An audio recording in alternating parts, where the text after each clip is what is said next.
In this video, I want to talk about present perfect tense.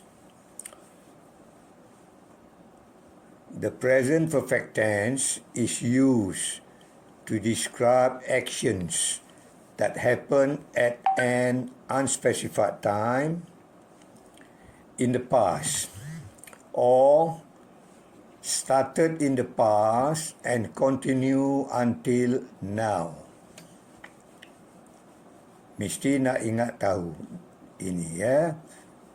Okey, dalam bahasa Melayu, present perfect tense adalah diguna untuk menerangkan sesuatu kejadian atau satu tindakan yang berlaku dahulu tetapi masa itu tidak diterangkan, atau satu action itu telah berlaku di masa dahulu tetapi masih lagi hingga sekarang.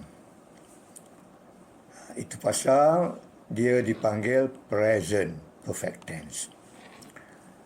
Okey, kita mesti nak ingat ya, formula, dia ada formula, ada dua jenis formula atau bentuk ya, ayat dia. Yang pertama, jika awak tengok situ, S1 diikuti dengan have dan diikuti dengan past participle.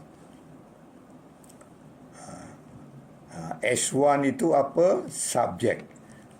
Subjek itu mestilah I, you, will, they, the cats, the students, atau plural. S1 itu plural, mesti plural. Kecuali I singular, tetapi dia mesti ikut formula ini.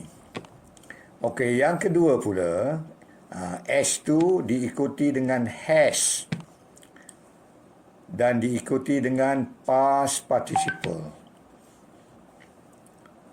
S2 mestilah he, she, it, the cat, the student, dan mesti singular.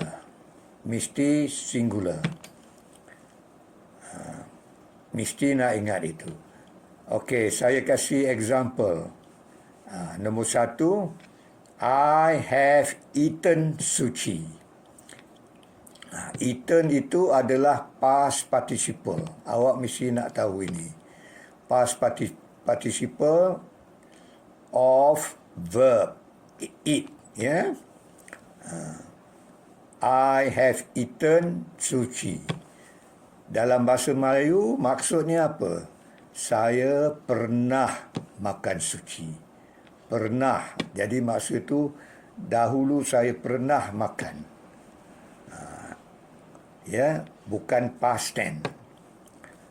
Ini present perfect tense. Saya pernah makan sushi. I have eaten sushi. Yang kedua, she pula. Subjeknya she. Jadi mesti has. She has eaten sushi. Maksudnya dalam bahasa Melayu, dia pernah makan sushi. Mesti nak ingat. Present perfect tense, inilah dia. Mesti awak nak ingat. Dia tak sama dengan yang lain. Ya, mesti dia unik. Tiap-tiap satu tense itu unik. Okey. Sekian. Terima kasih.